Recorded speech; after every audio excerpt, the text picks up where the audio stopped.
2023, we are here, which is really fucking crazy as someone who, like, I remember making 2019, 2020 year ahead videos when no one knew who the fuck I was and I got like 20 views a video. It's really cool to be here in 2023, so before everything, like, I'll take a little, I'm a Capricorn rising, but I will take a little sappy moment to, like, just my heart goes out to everyone who makes this possible to be out here and filming these things. So I do prefer 2023 to 2020, 2021 to 2022, simply because it is different in a way that is less severe and there's less difficult dynamic astrology going on. Now we're gonna run through all of the relevant dates. This will be maybe a long video, but I do talk fast enough for the majority of my comments to ask me to slow down. So maybe it won't be that long, but I'm going to go date by date for relevant things. And for the major transits, like the eclipses, the longer transits of outer planets, those will get their own videos for specific predictions, because in order to delineate specific world events that I predict, I need to spend a lot of time back testing when this has happened previously. In this video, I'm going to run through the general energetic qualities of these times of year and some general predictions before specific transits such as Pluto in Aquarius, Saturn in Pisces. I will do a dedicated video for what that entire transit really pertains to. If you are excited to get into what 2023 holds for everyone collectively, make sure that you like, subscribe, and hit that notification bell so that you can stay up to date with what the stars have in store for you, what the marinara sauce everyone is up to, yeah. And I have individual forecasts for 2023 for every sign, so if you would like your detailed forecast, those are up. Hi, I'm Maren. I am a tropical Western astrologer. I use mainly Hellenistic techniques, and I do offer readings, courses, and various offerings down below, which you are free to check out. And yeah, that's about it. Before we get into the astrology, I do want to start out with the tarot card because I just feel like being a lot today. So for 2023, the card is the Two of Swords reversed. I know this card very well because the Two of Swords upright is associated with the first decan of Libra, which is where I have my moon. And it represents not stirring the pot, being calm, being collected, having things be smooth because you're not addressing them. You're like, I'm not gonna go there, which is how my life kind of is. It's like everyone is nice and calm and on the same page because we just don't, we don't offend each other. However, reversed is like, no, we're gonna address the elephant in the room. The elephant in the room, fuck it. Like, I mean, like, don't, like, disregard. Like, that's just so bad. Pulling that card essentially shows, like, all bets are off, and to anyone watching this, definitely a tone of not keeping the peace and speaking up instead of holding back. There are 4 major transits going on this year that I'm going to briefly cover before we get into the nitty-gritty. The first one is a Taurus pileup this spring. This shows huge disruptive financial, natural resource, and natural disaster new beginnings and happenings. It's not necessarily all negative, but it is definitely highly disruptive and directly relates to financial and literal earth, like it's in Taurus fixed earth, natural resources being disrupted to a large level. Secondly is Pluto entering Aquarius this spring as well. So Pluto briefly enters Aquarius before it goes retrograde at 0 degrees, meaning that it will re-enter Capricorn. So it is a preview of the 20-year transit of Pluto in Aquarius. The fact that Pluto briefly enters Aquarius before retrograding back out shows that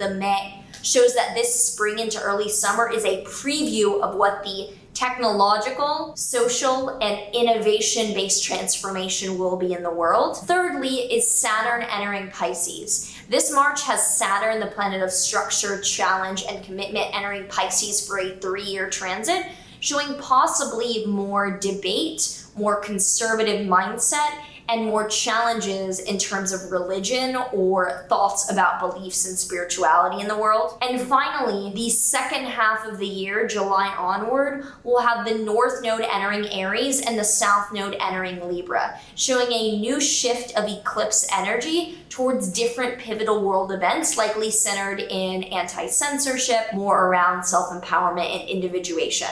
January is a month of a lot of energetic shifts that are moving quickly. It is an all systems go month is what I'm calling it. So on the 12th, Mars stations direct in Gemini. Over the past few months, Mars has been retrograde, showing issues in going back, rethinking, or arguing about data and perspectives. There is a full video on my channel about this retrograde transit and about the 7-month transit of Mars in Gemini. But thankfully, with Mars direct January 12th, I expect more clarity, confidence, and things getting worked out that are data-related disagreements in the world. On the 18th, Mercury stations direct in Capricorn. This is more of just a collective moving forward with less trouble in communication and less issues with travel. And on the 22nd, Uranus stations direct in Taurus. So Uranus direct shows ongoing innovation and moving forward with changes around natural resources or finance instead of going back to rethink them when Uranus is retrograde. I'm going to skip February and move straight into March because it's a more interesting month. So this is a month of the major dynamic shifts. This is really when you could say 2023 begins in a way, because this is when all of the major transits really begin happening. It's a month of major upside, major challenge, and major confusion. So on the 1st to the 2nd, Venus conjoins Jupiter in Aries. This is really positive energy to start out the month with some wins in terms of humanity at large. And with Mercury conjunct Saturn also during this time, looks like some serious news ends up being very constructive and very positive in the world. And on the 7th is when Saturn enters Pisces. So Saturn begins its 3-year transit in Pisces starting this March, and it will not leave or begin to leave with retrogrades 2025, firmly 2026. Saturn, being a planet of challenge, of restriction, and of commitment, shows more conservative or more challenging towards progress energy around what Pisces represents, which is faith, which can be elaborated into religion. Also, Pisces can be a sign of general feelings and connection. So there may be, I'd say that I could see where this is heading, where it's more of a movement of like, shut up, deal with it, work hard. In terms of where the world is heading, it's much less, I think there's going to be much less coddling, and there could be a particularly conservative religious revival, or more like, I don't want to throw out any specific religions because I don't really have that perspective right now, but more specific traditional religious revivals. On the 12th, Jupiter will conjoin Chiron in Aries. This is easier to delineate in personal charts, but Jupiter Chiron can show humanity being a baby, and a lot of it.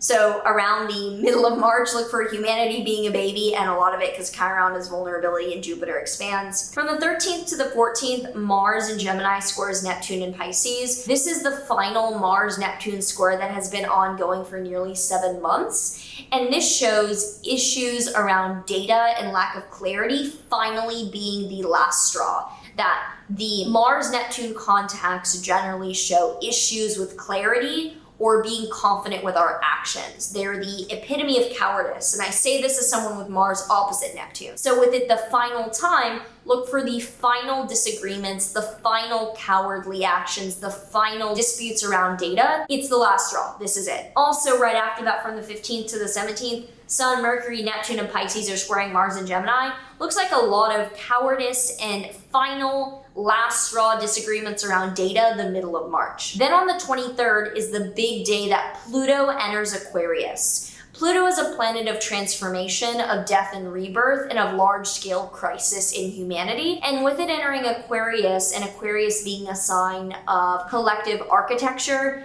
intellectual developments, technological priorities, more large social movements, Pluto entering this briefly over the next few months is a preview of the larger transformations in a social and technological sense that will be impacting the world over the next 20 years.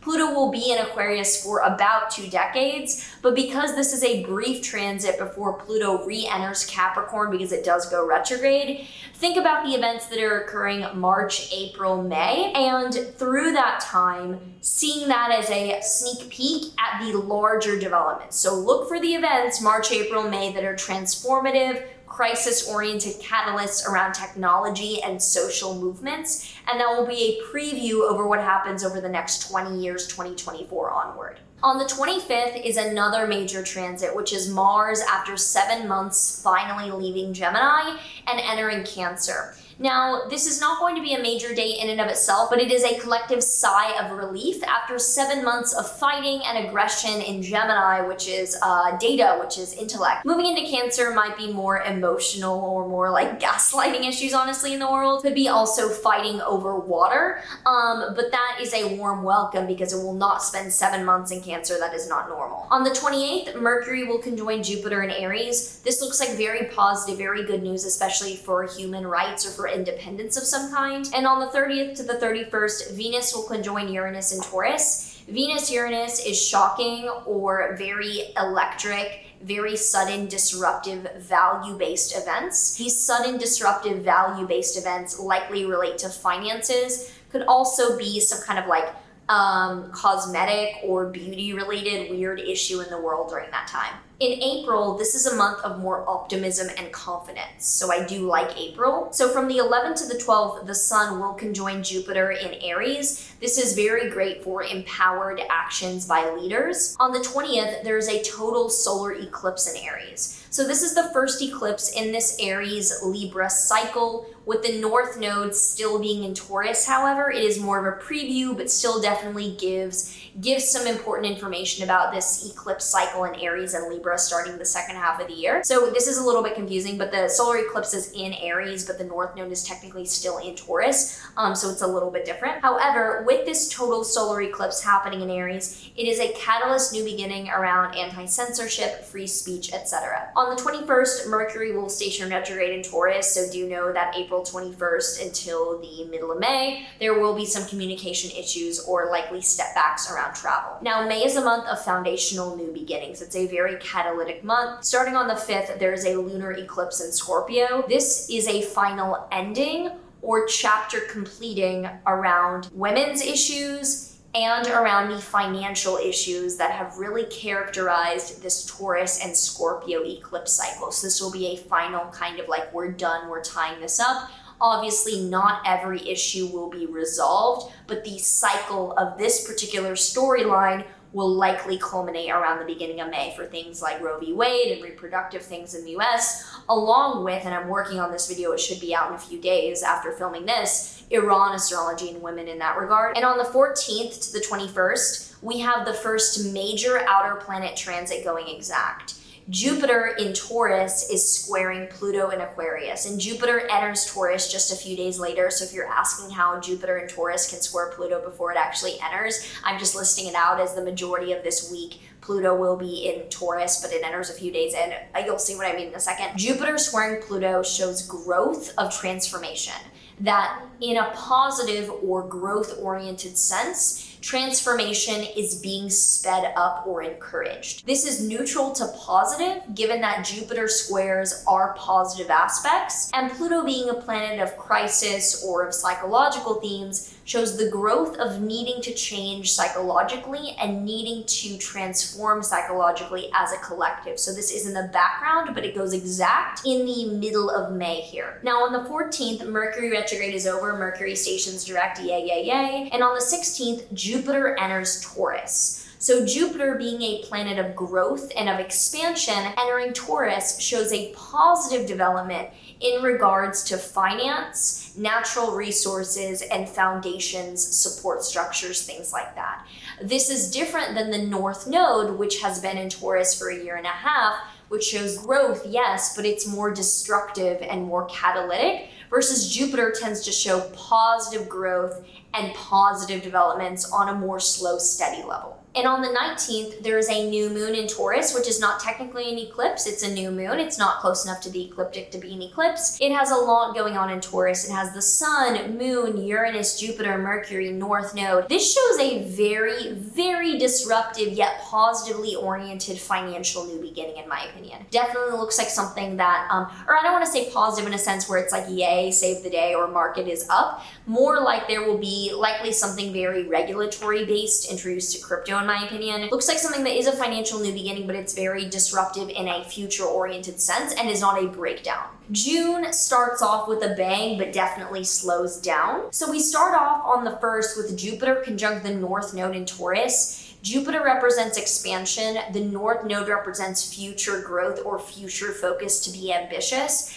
having Jupiter on the North Node shows firm growth and acceleration in Taurus around Earth, resource matters, and finances to really continue to kick off June. On the 11th, Pluto re-enters Capricorn. So the preview period of Pluto in Aquarius signaling sneak peek at social or technological transformation, that period is over and Pluto is now back in Capricorn. On the 17th, Saturn is also stationing retrograde in Pisces, showing going back to reconsider the religious, spiritual, or value-based conservative ideas right now. On the 18th to the 24th, Jupiter will sextile Saturn. So this is another slower moving planet transit, hallmarking a lot of 2022, which is Jupiter in Taurus sextiling Saturn in Pisces. Sextiles are aspects of opportunity, and I rarely address them unless they are outer planet transits or slow-moving transits like Jupiter and Saturn, where they are lasting longer and therefore more important, because sextiles are the weakest aspect possible. They represent opportunity. So Jupiter in Taurus sextiling Saturn in Pisces shows that the growth of financial or natural resources in a positive way is leading to an opportunity to have more grounded, substantial, or serious moral framework in the world. Because the positive manifestation of Saturn in Pisces would be more serious, more honored, or more revered moral standards, rather than like hookup culture, for example, which like power to you if you're into casual sex, but like I think we can all agree that there's a lot of harm in like this like relative morality or like that kind of thing. On the 25th to the 27th, Mars and Leo will square Uranus and Taurus. This looks like a financial, natural resource-oriented disruptive time where there could also be some military issues or just very disruptive, chaotic energy in the world. And on the 30th, Neptune stations retrograde in Pisces, so collectively rethinking spirituality. With all these retrograde planets, especially the slower moving ones, expect a slower June into July. July is also a turning point of reconsideration for different themes to be focused on for the second half of the year. So on the 17th, the nodes enter Aries and Libra. The North Node enters Aries and the South Node enters Libra, showing an increase in individuation, in self-priority, in free speech, and anti-censorship, and a little bit less energy going towards relationships, valuing or harmonizing with others, or aesthetics. From the 19th to the 21st, Mars in Virgo opposes Saturn in Pisces. This is one of the most tumultuous, militaristic, and challenging times of the year, middle of July with the 19th to the 21st. Also, anytime we have a major planet transit starting, it usually kicks off with a bang. So with the nodes entering Aries and Libra, this should kick off with a bang of something that leads to needing to stand up for anti-censorship or free speech. And with Mars opposing Saturn during that time as well, just as they enter, looks like there could be a military uprising or something quite violent happening. From the 21st to the 22nd, the Sun will then oppose Pluto, Sun in Cancer opposing Pluto in Capricorn. That's not very long-lived of a transit, but it is, with all these oppositions going on, it's like middle of July looks like a very tense militaristic month. And on the 22nd, Venus stations retrograde in Leo.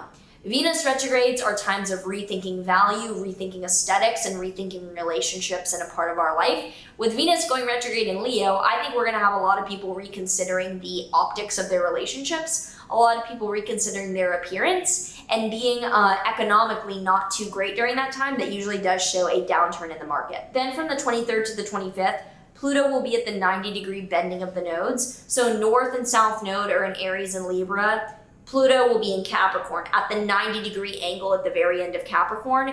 This shows an important planetary energy that will help balance out or integrate the extremes of the North and the South Node. Because the North Node can be way too much and the South Node can care way too little. Pluto shows transformation or authenticity and more large-scale psychological humbling, being an important part of the story of the North Node showing acceleration around free speech and anti-censorship during this time, and the South Node showing less regard for the aesthetics or the harmony between people. August is still fairly slow. There's not that much going on the first 3 weeks, but the 21st to the 23rd, Mars in Virgo will oppose Neptune in Pisces. That is some confusing, do not trust people energy during that time. could also be very fatigued or slowed down, like just energetically. On the 23rd, Mercury will station retrograde in Virgo. So Mercury retrograde in its own sign is more constructive. This does seem like a constructive Mercury retrograde, but nonetheless, communication and travel issues as we head into September. And on August 28th, Uranus stations retrograde in Taurus, which shows having to go back, rethink financial and technological disruptions during this time. September is when the pace really picks back up. On the 3rd, Venus retrograde ends and Venus goes direct in Leo. So if you were reconsidering your relationship or your appearance during Venus retrograde, it now seems like things are on more even footing and you're ready to move forward with more clarity, and also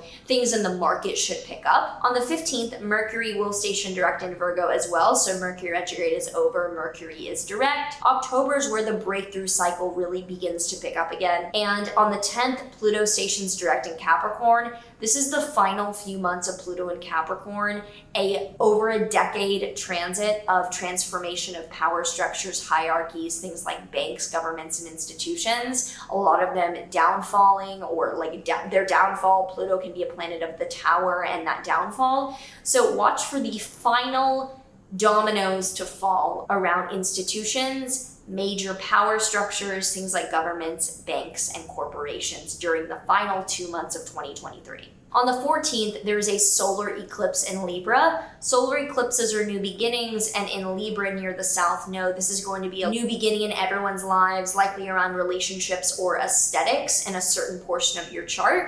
In the world, a solar eclipse in Libra could be a really nice, very heartwarming start towards more harmony or cohesion on a collective level. Then on the 27th to the 30th, Mars in Scorpio will oppose Jupiter in Taurus. This looks like some energetic escalation, military, just very violent, especially with Mercury conjunct Mars in Scorpio. It could be that there's some words that are spoken threatening that do lead to the growth of a military issue. And on the 28th, there is a lunar eclipse in Taurus. So even though this lunar eclipse is in Taurus, the North Node is in Aries, so it's an out of sign eclipse. This looks like a final cherry on top to finish out the eclipse cycle in Taurus and Scorpio. So technically it did end in April, May, when the nodes did finish up having their final eclipses in Taurus and Scorpio. But with this one happening out of sign, it's kind of like a cherry on top reminder of an ending of a financial, natural resource, or world crisis chapter. So I do see this tying up likely things around financial or natural resource issues that were present during 2021 to 2022 when this eclipse cycle was most relevant. November is a month of more sudden changes. So there's a lot of oppositions which show a lot of boom, boom, boom tension this month. From the 2nd to the 3rd, the Sun in Scorpio will oppose Jupiter in Taurus. This shows some inflated egos and fighting in politics. From the 3rd to the 4th, Venus in Virgo opposes Neptune in Pisces. Tendency to overdo it with drugs, alcohol, sex is really high beginning in November. And on the 4th as well, Mercury in Scorpio opposes Uranus in Taurus. Some shocking news and communication coming out. And on the 4th, Saturn stations direct in Pisces. So moving forward with boundaries around religion, spirituality, and seriousness around beliefs is going to be moving forward now towards the end of the year. And from the 11th to the 18th, the Sun and Mars in Scorpio oppose Uranus and Taurus. Violent, ridiculous, chaotic, disruptive. And from the 24th onward until December, Mars in Sagittarius squares Saturn in Pisces. This just further confirms some back and forth, very difficult, frustrated fighting going on in the world during November. December is a slower start, but an optimistic ending. So on the 13th, Mercury stations retrograde in Capricorn, so we will have a Mercury retrograde for the holidays during 2023. And on the 23rd, Mercury retrograde will re-enter Sagittarius. So with it switching signs, it shows that not only will things more around business or finances be relevant during this time, but also major issues with travel. Mercury retrograde in Sagittarius, I would think major issues with travel during the holidays, major, I would say if you can, do not take a flight the 23rd until the end of the month. Like I would really recommend not doing that. Obviously, I will probably be doing that because I cannot avoid shit like this, but you know. And then on the 30th, on a more optimistic note, Jupiter stations direct in Taurus, showing the growth and more optimistic forward-moving energy around finances and natural resources. And then to start off 2024 on January 1st, 2024, Mercury retrograde is over and Mercury stations direct. So we do get a little bit of a gift on the first day of 2024. going to pull a collective work your light oracle deck card. I've not pulled these cards out for like nearly 2 years, so it's kind of exciting for me to, be sitting down on the floor of my unfurnished apartment looking at this. So the card that we get for the collective, whoever's watching this, is Answer the Call. What is your soul calling you to do? So thinking of the Two of Swords reversed as our tarot card and this Answer the Calling card here, it looks like fuck the crowd, do whatever the hell you want to do. This is a much more catalyst new beginning year than years past, which were more responsive. Specifically, the second half of this year being a clear start into me, you do you. If there's a takeaway from this video, it's definitely that the astrology of this year is a preview for a large-scale transformation that we're entering over the next few years. Get your morals straight and do you. So if you enjoyed this, do let me know down below your thoughts, predictions, or feelings about 2023. I'm looking forward to it simply because of change. I'm not looking forward to it because it's this amazing of a year, but I do prefer it to the astrology of this past year. So if you found this helpful, do like and subscribe if you have not already, and I will see you in the next one. Oh, there is one.